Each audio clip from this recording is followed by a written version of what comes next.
don't have as big a crowd this time as usual.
Give it a rest.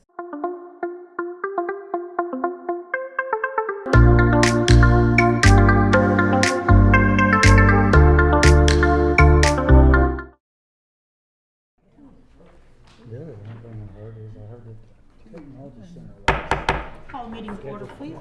Dr. Thomas, can you please and pledge?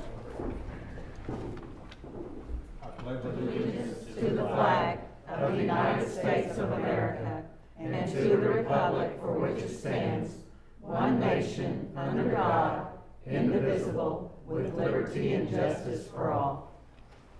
All right. Call roll, please. Ms. Bradley? Yes. Ms. Clodfelter? Yes. Ms. Nyworth? Yes. Ms. Edwards? Yes. Mr. Jester? Here. Colonel King? All right. We have any special guests today? I don't see any special guests this evening, and it's, agenda item 5 would be architect and construction managers report. Corey called and said he could not be here tonight, but Josh would, give us the good news for Corey also. Okay. I'll do my best. Change orders, that's why you left. Huh? Yeah. Yeah. He's hiding. I'll hit Whittier real quick. So on Whittier, we just have a couple of final things. We're putting some crushed granite around the existing school to kind of spruce it up. We're looking to fix the fence that we had removed for construction, as well as the handrail. There's one piece of handrail that we're getting put on. It was kind of added after the fact because we raised it up a little bit as far as sidewalks and stuff. So for safety, we added another rail on the handrail. So that's it for Whittier. Any questions on Whittier? So on the middle school, I created a status report for you guys as well, put it on. So the work we have going on right now, so we're installing all the ductwork on the second floor area B, which is the northeast corner. The windows, we're chugging away, putting on the northeast corner as well, so it's kind of wrapping around the building. The curb and gutter on the east side, we're pretty much done on the east side. We're wrapping around the south side of the building now, so they're forming up and we'll pour that. And then they'll transition into sidewalks after that, so all of it weather permitting. So we're doing light pole bases as well, acoustical ceiling grid on the second floor. We're starting that, so the first floor is pretty much done. Lights are in on the first floor, area C. Lights are turned on, so we're progressing quite nicely. So the first of the 4 areas that are classroom, we're pretty much done, except for like lockers, millwork, which that's coming in within the next 30 days. EFIS, we're finishing up the EFIS on the outside as well as the brick and stone, so it's finishing. We're still on track for the punch list milestones that we have, April 1st, May 1st, and June 1st.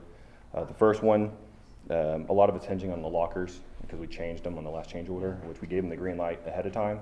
So a lot of it, we're supposed to be getting those around the 1st of March, 1st to middle of March. So that is going to be a big point for the April 1st punch list date. So it may push a little bit to the left, but we're not too concerned as far as that. So upcoming items, asphalt paving, obviously weather permitting on that one. So we're trying to get them here within the next couple of weeks to get that placed. Lockers, the millwork, starting the flooring in the classrooms, and then sidewalks on the east side, south side, and we're just working our way around. So, and then of course, getting units turned on is the next step, and then acoustical ceiling tiles, all that kind of merges in one and start big progress on the inside. So, other than that, is there any questions on the middle school? Corey did have 2 change orders, and I was going to go over them just real quick, kind of hit what they were. So there's a change order for Whittier, which one of them is the handrail that we added. So I think it's $3,000 or $3,500 on that one. The big one I would say would be for the middle school. Pulling from contingency, there's some items that were kind of added and kind of changing, like the dry erase boards. The school wanted to go from make them bigger, and then as well as locks. We're gonna have built-in locks in the lockers themselves. So that's one of the things that was added. We added 2 logos on the basketball court. In each gym, there'll be 2 logos, and then I think that's it. Just kind of look at my notes here. So, but other than that, I think that wraps it all up. So, you guys have any questions or any Are we concerns? gonna do a ribbon cutting at Whittier? We are. I believe it's been, they pushed it out today. I believe it's on the 27th of February, I think is what we're talking inside. I think we're talking with Lynn about it. So we should see something the next day or so confirming that. Okay. But that's what I was tracking the 27th at 2, I believe so. But, How are you feeling about the remaining contingency we have on the middle school? the changes are very minimal. There's a lot of, we're coordinating everything ahead of time. So we still, in my opinion, I think we still have plenty in there. I think we're safe. There is concern on the existing school demolition. There's a significant amount of asbestos in that building. Again, it's safe as it is right now, but as we start the demo, Yeah, so you disturbed it. correct, yeah. So there's on the initial report that came out, there was X amount in that report, and when we're walking the building and getting the game plan for the demo for once school's finished, there's a little bit more. There's more in there than what the initial report showed. So I believe we still have plenty to cover that as well. We kind of did forecast numbers on it and kind of budget based on previous history, and it came out just fine. So I think we'll still have a substantial amount at the end of the job to get back to the school. So I think there's still 510,000, I believe, is what's left in there right now after this change order. So I don't see any issues. A lot of the logistical items that we've kind of would have ran into, we haven't and we won't. So we're over the hill. We're progressing nicely. Everything's going in place like it should. So I think we're okay. So When do we get to the tour again? when you guys want to, I want to before the end of March. before the end of March. I was thinking maybe the beginning of March would be a good time. If not, then 1st of April, because 1st of April we'll be punching the classroom, so all the classrooms, We'll be gone. pretty much done. First week, maybe. Oh, okay. No, yeah, so we're going to do, 1st of March sounds great. So, yeah, that's fine. Any time, we can get that scheduled. It's amazing. Yes, Yeah. it is. It'll start coming along. Huge. Yeah, it's going to start coming along even better. As we finish the north side, so for example, in the courtyard, we've got everything done in the courtyard. So the next thing is we're going to be pouring that courtyard concrete. And so as we do that, we'll pull out of the courtyard, work back to the the west, and then we'll start doing all the sidewalks and all the concrete around the north side and keep people from driving back and forth there. So the building it's kind of wrapping around as much as we can on each side up to where the existing school's at.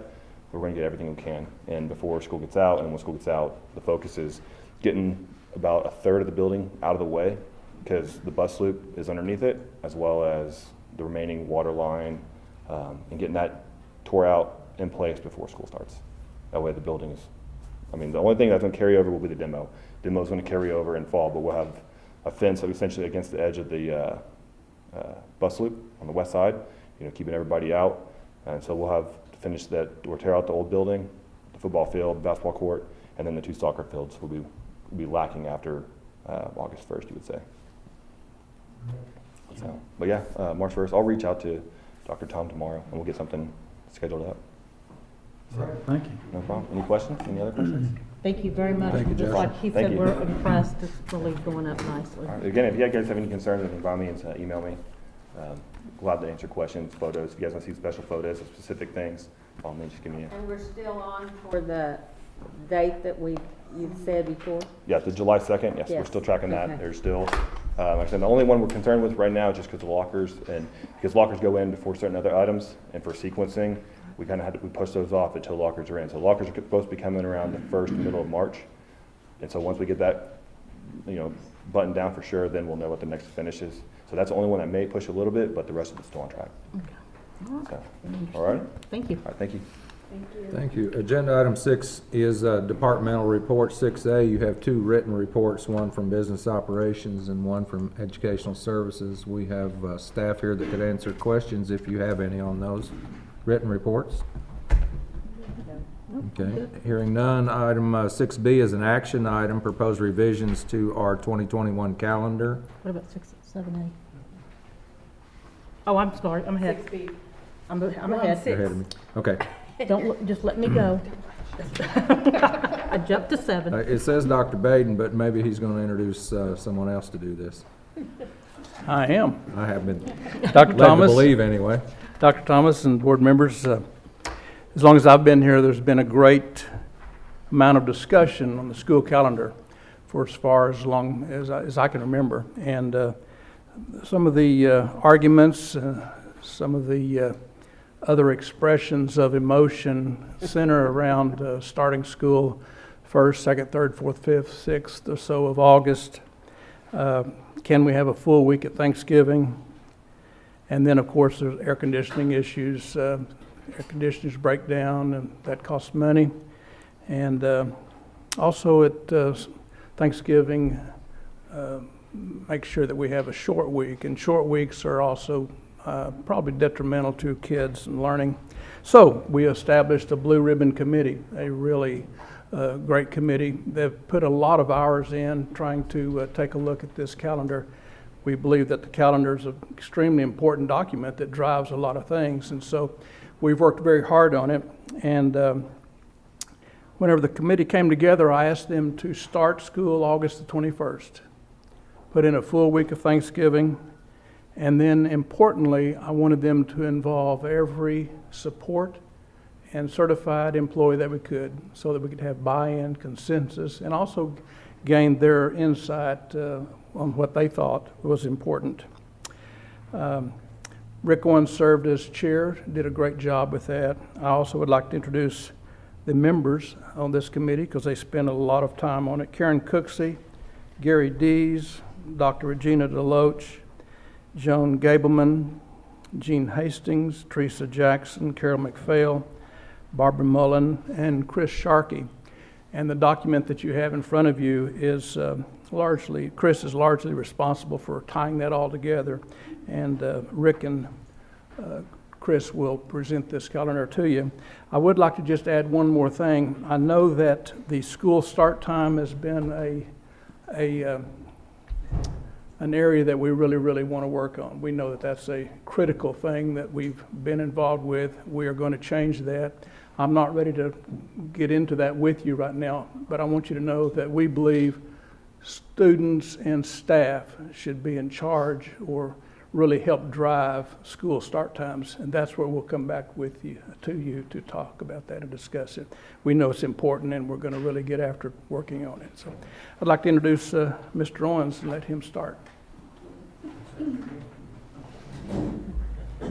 We laid out some data on your desk to kind of explain how we went through this. We've got input from lots of teachers, principals, and Mr. Sharkey's going to help explain those data points. We have 4 data points. One has to do with ADA and ADM when we start school and the difference there, and then the other one, the example we use is Thanksgiving, how much attendance.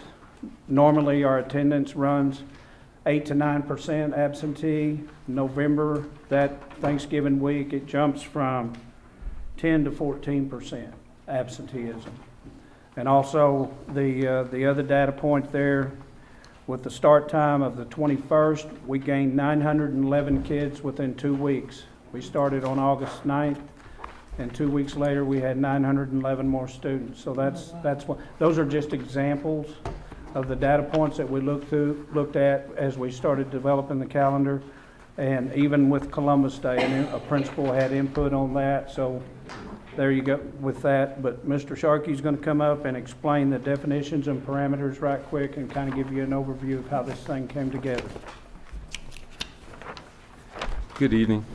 I think you have the calendar, and then on the second page is the part dealing with the definitions and parameters.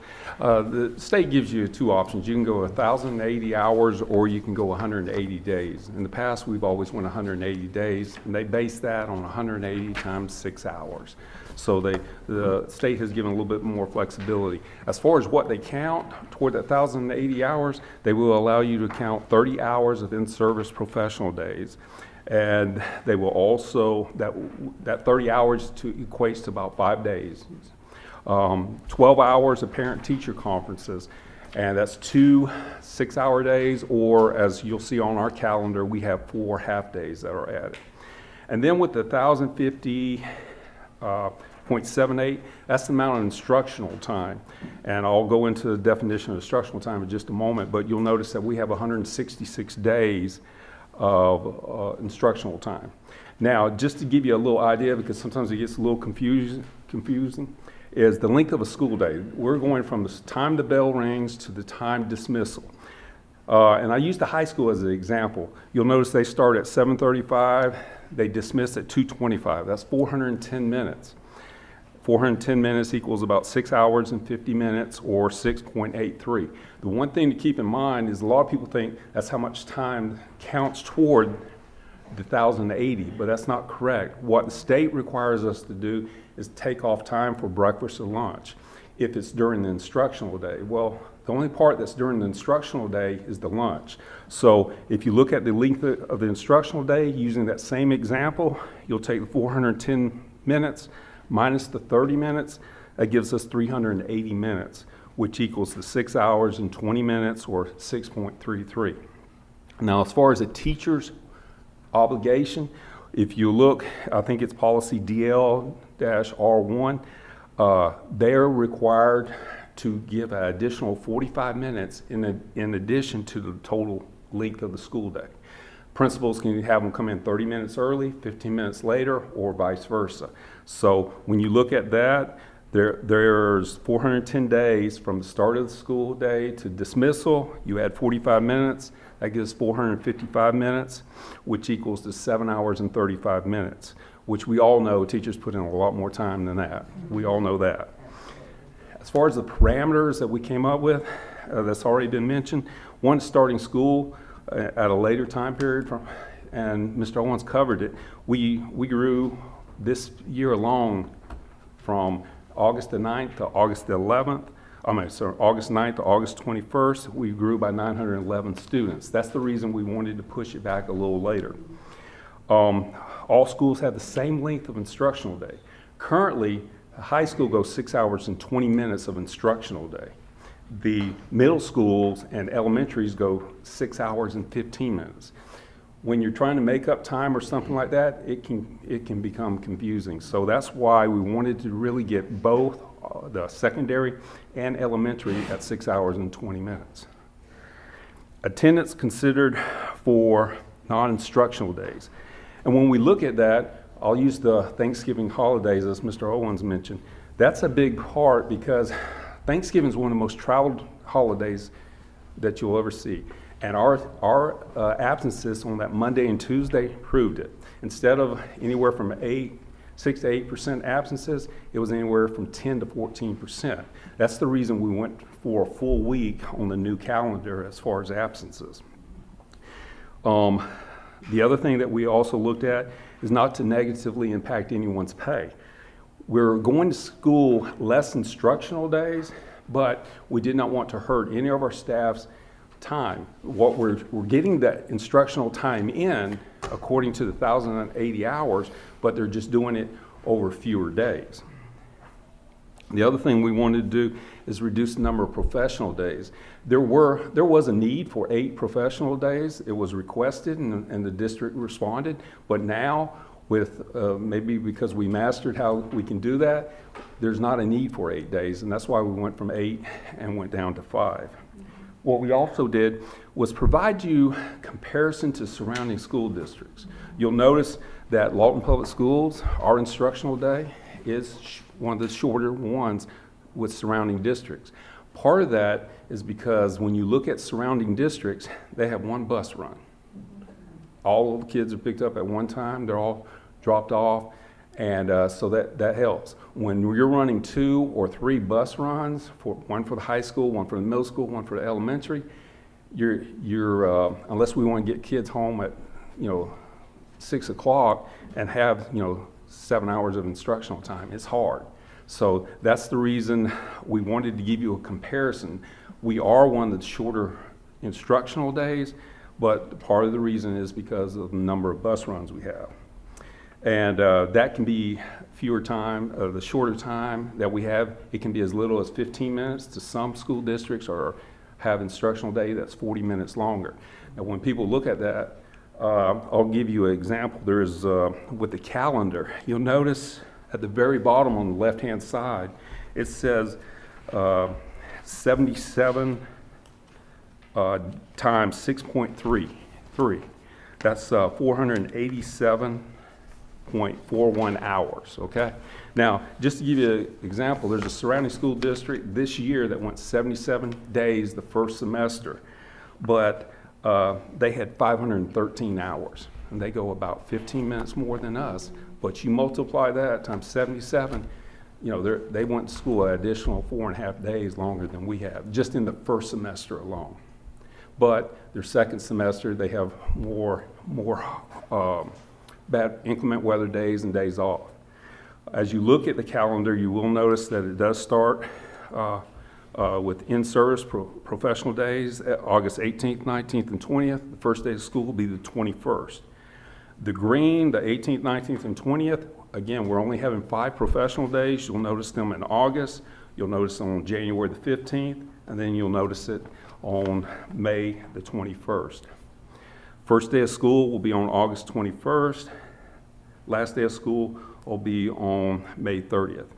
One thing I did miss, and I apologize, is about the partial weeks. Partial weeks are when a student is not in school 5 whole days. So if you look at a partial week, first week of school is a partial week because we start on a Friday. The last week of school is a partial week because we end school on Thursday. So those are 2 partial weeks. But with this calendar, we actually went from 16 partial weeks during this school year. We took it down to 11 partial weeks. So we dropped it down quite a few. Part of it that helped us was not having a partial week during Thanksgiving because we're having a full week off. You'll notice that the days that we will be out are in the orange, the 7th of September, and the 9th, the 12th, and you notice those days. But a lot of work went into it, a lot of research. We did provide the principals with it. They were able to review it with their staff. That's part of the reason with that input that we got back from them as well. You'll notice that our fall break, the 9th and 12th, it was originally for the 16th and 19th. But because of the amount of absences that fall on Columbus Day, and Columbus being a federal holiday, that's the reason we moved it up to help address that. I know it's a lot.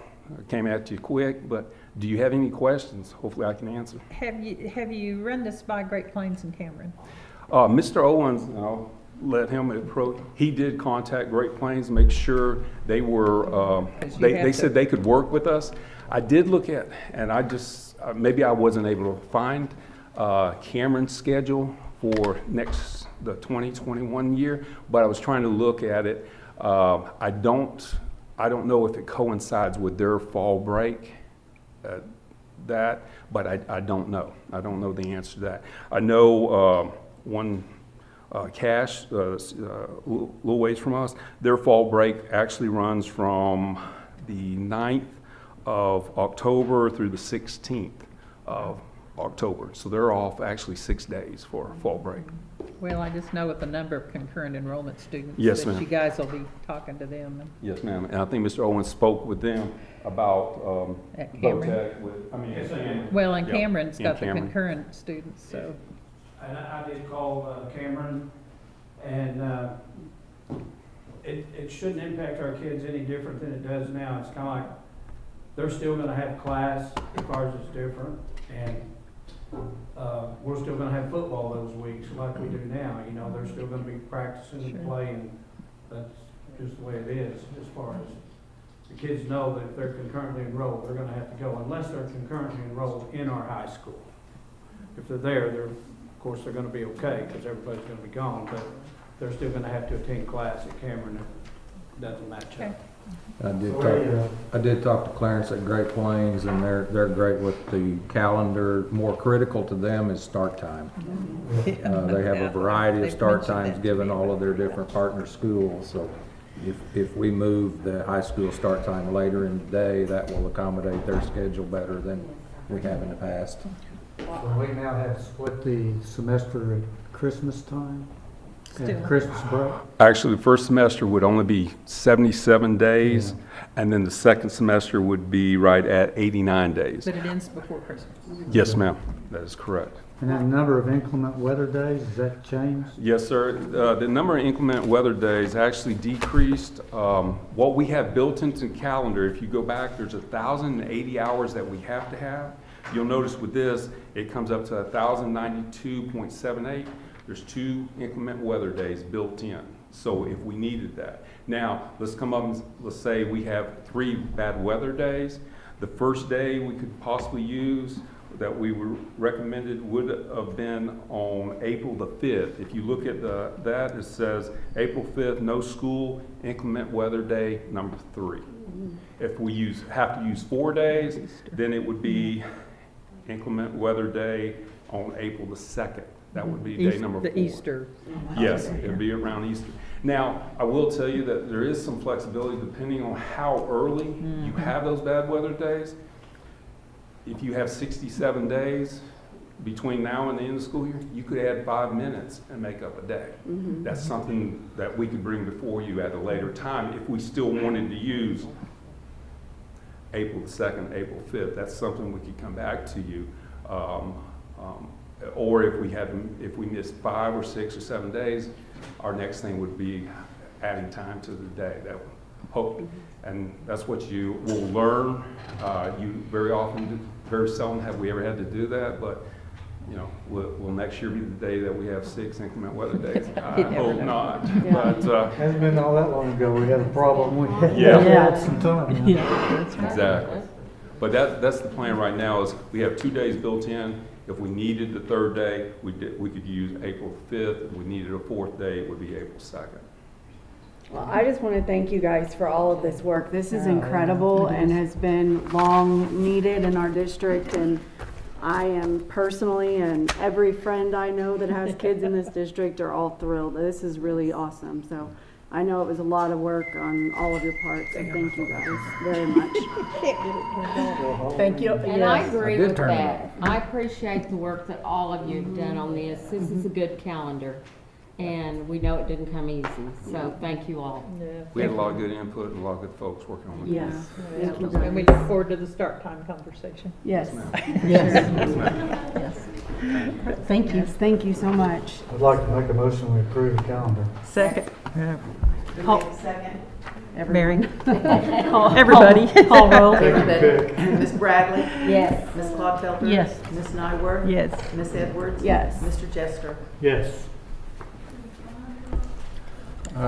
Item 7 is the report of the superintendent. 7A is an action item. Back in September, I asked you to appoint Lance Gibbs as interim comptroller for the district.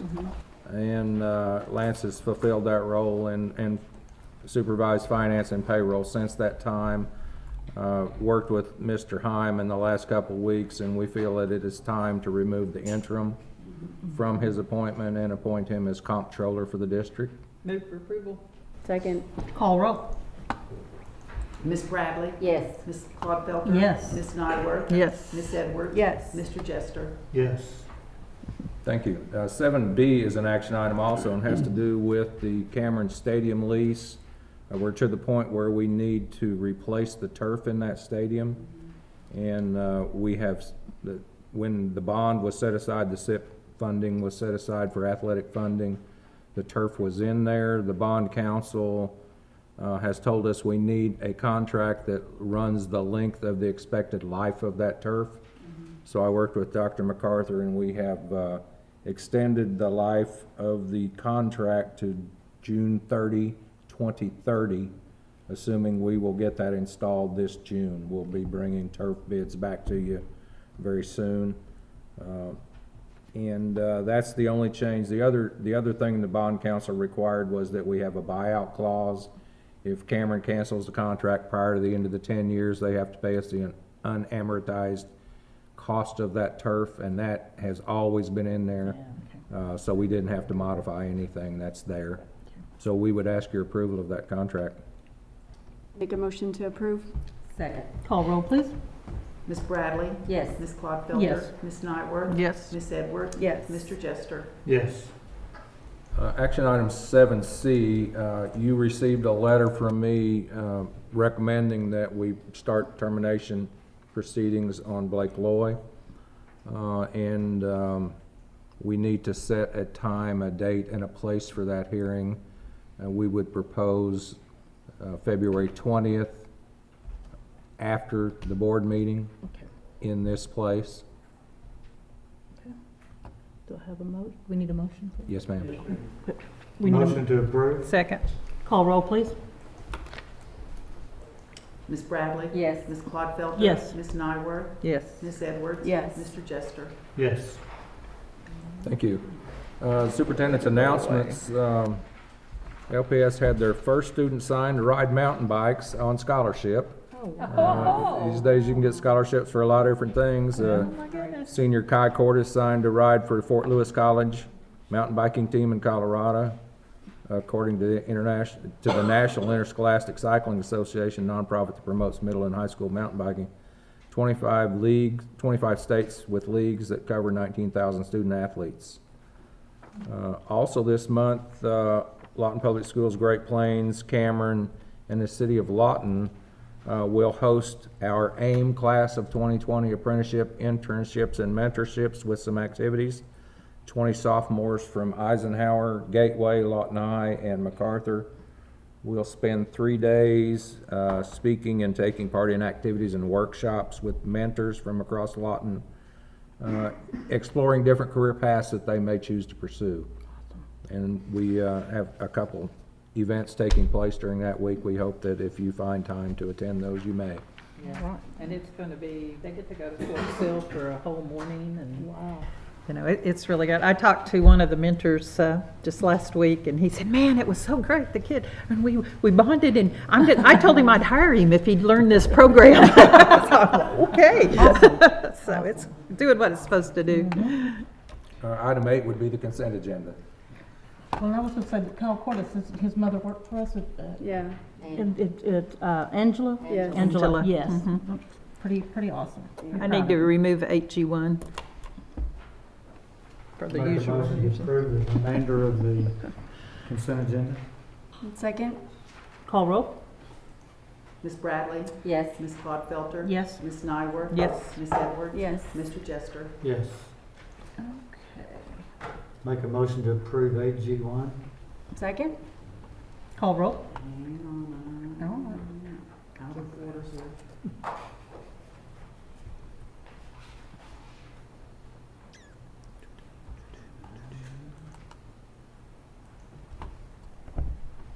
Mr. Jester made the motion. Who's Mhm. second? Kelly? Me? Ms. Bradley? Yes. Ms. Clodfelter? Yes. Ms. Nyworth? Abstain? Ms. Edwards? Yes. Mr. Jester? Yes. And I believe we have a need for an executive We session. need an executive session for some personnel items. Move for executive session. Second? Call roll, please? Ms. Clodfelter? Yes. Ms. Nyworth? Yes. Ms. Edwards? Yes. Ms. Bradley? Yes. Mr. Jester? Yes.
And Mary seconded.